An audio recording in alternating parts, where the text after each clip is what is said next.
The Dragon Balls, the thing that the series was built around from the start. Gather them all and you have any wish that you can dream of. What does it take to surpass everyone? Is it training? Is it being different? Well, lately things have changed. Everyone is wishing to become the strongest. Everyone is making deals with Shenron, granting him the power to surpass everyone. What if Goku made that promise when he reached a point in his life where he lost everything and there's nothing to be done except making a deal with Shenron, a secret one that no one knows about? Well, this is the center point of events of Dragon Ball Super AF. It depicts a time after Dragon Ball GT where instead of Goku leaving with Shenron, he comes back, and he comes back different. But why is that? Well, let's dive in. We all know the story of the original Dragon Balls and how it went. Though this time, the story isn't over. The adventure is just beginning. After Goku became a legend, he disappeared with the Dragon Balls.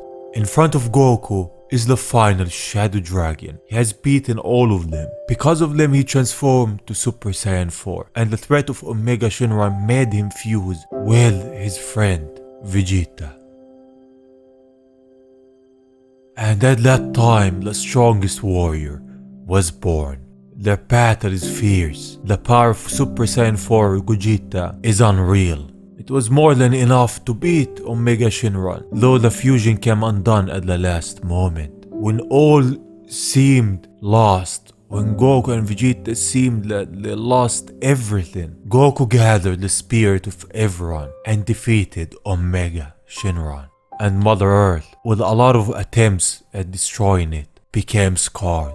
And Goku left at that moment with Shenron. Everyone was distressed. Everyone had an awakening of some sort, remembering the times and how our Saiyan changed him and affected his life. But the end of a journey is a start to another. Before Goku defeated Omega Shenron, he heard a voice. Goku, he can move his body. It tells him, I'm really sorry, but you died. And we see that it's just his soul. He can't believe it. He hears everyone's voice calling for him. Vegeta, Pan and the rest. He doesn't accept it. He doesn't think that his time is now. So Shenron tells him, well, if you're that persistent, some of his consciousness still remains in the mortal realm, so it's possible to revive him. But there's a price to pay, and it will not be his body that pays, but his spirit. And that will be the price for relying on the power of the Dragon Balls. He tells him that in order to achieve peace in this world, he has to battle someone very soon. By doing that, he will purify the Dragon Balls. And this all happened not just because of the overuse of the Dragon Balls like we all knew, but also because of Rock Kai. So now we leave the GT world and we see an earth-shattering battle with Beerus and Supreme Kai, and we see glimpses of another battle between him and Goku. Though Beerus doesn't remember him, he doesn't remember who Goku is in this timeline. We see glimpses of other battles with Trunks, the first time Goku achieved Super Saiyan, and now Frieza is also revived. Though I don't want to focus on all of that. As the fan manga continues, we see Goku going back to his home, and there something happens to him and he starts fighting Gohan. Their battle is fierce. Goku achieves Super Saiyan 4 as the arrival of another Goku, the Goku of the main timeline, not the timeline of GT, and they're both different. The manga ends with the two Gokus facing each other and a lot more foes being revived, and we see all of that is happening because of one Kai who planted the seeds to everything that's happening, the seeds of chaos. But the interesting thing about this manga is one moment that is happening not just in this manga but also happened in Dragon Ball Super Superhero and even happened in the Dragon Ball Super manga, and that moment is with Shenron. Shenron granting a wish that is very, very, well, timeline changing. In the manga, he made Granola the strongest in the universe. In the Dragon Ball superhero movie, and spoilers, Piccolo wished to become stronger and unlock his potential. And now in this manga, he wished to be brought back, but at a price. So this concept of having a promise and a deal with the Dragon Balls to grant a wish that will change everything is not new, but it's at least interesting. We're not just talking about the Dragon Balls of Shenron. There's also the Super Dragon Balls, and those, well, they have a different story from the start. The Super Dragon Balls can grant any wish you want, and I mean any wish, no limits. And this is a bit of a plot hole, since if someone gathered the Super Dragon Balls and they said time and time again that they don't have any limit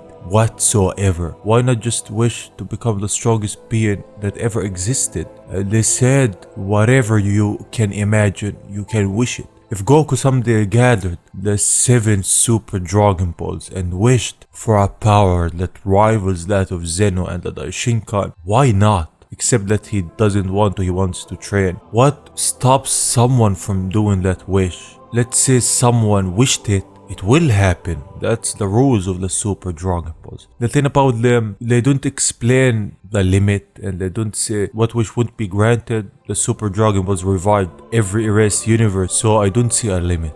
Goku always had a relationship with the Dragon Balls. He always had a relationship with Shenron. That shaped what Dragon Ball is. There's a point that might come where he's at a roadblock. He can't continue, he can't be stronger than he is with normal training. So he makes a deal with Shenron, and that deal changes everything. It changes what Goku believes in, and it changes the timeline itself. And what I like about this manga, it dives into that aspect. When Goku wasn't enough, and his power wasn't enough, and he was about to perish, he had a little secret with Shenron, a secret that made him come back and beat the danger, but at a cost. And the whole concept of the end of Dragon Ball GT, not just this manga, where he goes with Shenron, it symbolizes everything is happening because of him, that now he has to pay for everything that has happened and every wish that ever happened. And this is one of the things that I like about Dragon Ball GT, other than Super Saiyan 4, that there's consequences to making wishes. You can't just grant any wish, you can just have it your way whenever you want. There's consequences. This is why Dragon Ball Super AF is good. It touches on that subject, a subject that not a lot of mangas explore and dive into that much. And yeah, this is it. Tell me what do you all think? What do you all think about Goku wishing with Shenron to become the strongest? And yeah, thank you for watching. I hope you're safe, and I will see you on the next one. Bye bye.